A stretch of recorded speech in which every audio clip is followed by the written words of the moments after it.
Welcome to part 2 of my review of Halo Legends. So back to Odd One Out, which was the comedy of Halo Legends. I have to admit it was funny at times. It did have a couple of funny, clever moments. But, I mean, there were some parts and some parts of the content that were so outrageous and so stupid that I couldn't believe they even had the gall to put it in the universe of Halo. So, a Spartan throws away his gun in part of this series. He says, "Oh, I'm strong enough. I can take this guy out so easily that I could just throw away his gun." He just throws away his gun. Spartan wouldn't do that. That's an inaccuracy right there. And there's this woman who, a normal person, not a soldier, a civilian, who picks up an entire tree and hits it, and hits the bioweapon I was talking about earlier. What? A normal human being can pick up an entire fucking tree? And this wasn't thin, this was a huge tree. It was ridiculous. So, Odd One Out, it had its funny moments at times, but God, it fails in content. Totally, and accuracy. There's no accuracy in this. None. So anyways, on to The Babysitter. The Babysitter at first I thought was well done. Then I took another look, and I realized something. There's a lot of flaws in it. A couple of major ones. For example, why is a kid an ODST? Why isn't he a Marine? If you don't know, the Babysitter is about this kid, and he's an ODST with a couple of the other ODSTs were just fine when it came to age and experience, but the kid, why is he an ODST? ODSTs are supposedly elite special ops. This kid acts like he's 13. He's fucking annoying, and he's not an enjoyable character. And also, there's one little minor flaw that I pointed out. A brute is walking around at night carrying a torch of fire. No. No. No. No. No. No. No. No. Why would the brutes be using a torch with fire? Now, some people may say, well, it's a little bit more primal, and it's, you could say that it's part of their culture, and it's what, brutes are more comfortable with, blah, blah, blah. Bullshit. In the game, and in, other various parts of the novel, the Covenant only use advanced technology, not fucking sticks of fire. And also, I understood that at parts in the series, that in this one, the Babysitter, I understood that with the ODSTs, their helmet visors had to be transparent for some parts of the episode in order to portray emotion. I get that, but some parts were totally inappropriate to display their faces during combat. And, yeah, what was up with the kid when he got out of the ODST pod in the beginning of the mission, and he yells?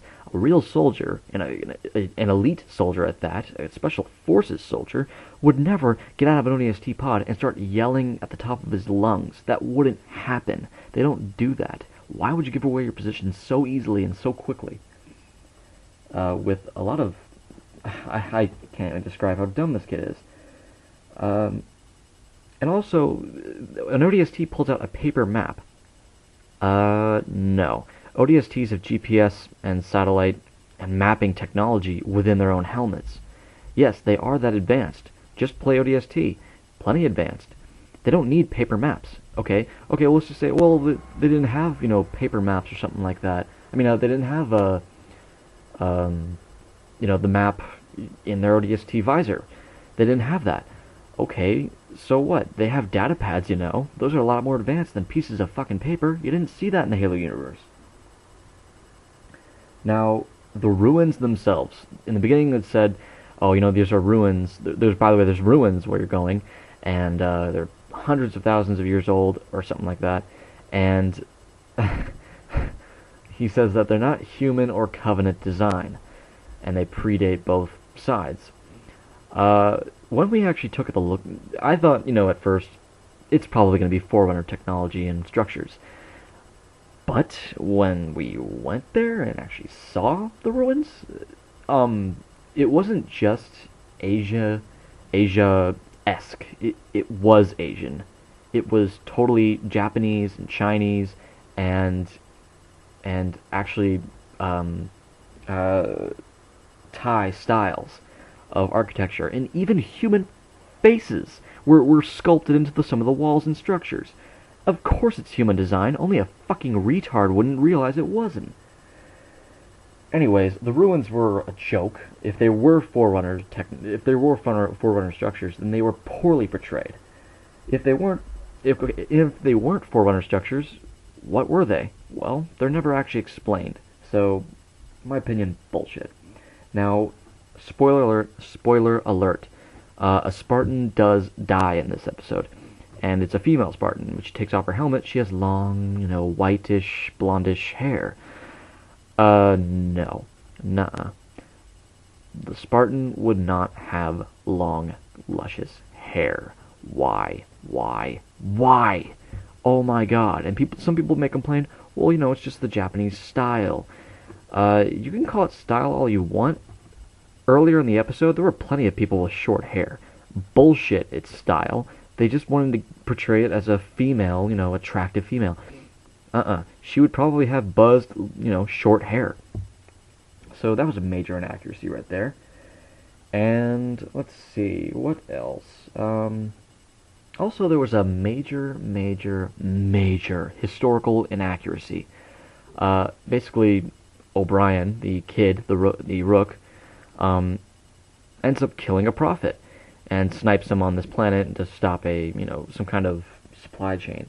This is a major historical inaccuracy that never happened. There were only 3 prophets during the Halo events. When I say Halo events, I mean the Great War between the humans and the Covenant. That didn't happen. That didn't exist. There were only 3 prophets, and all 3 of them were killed a very close timeline. That never happened.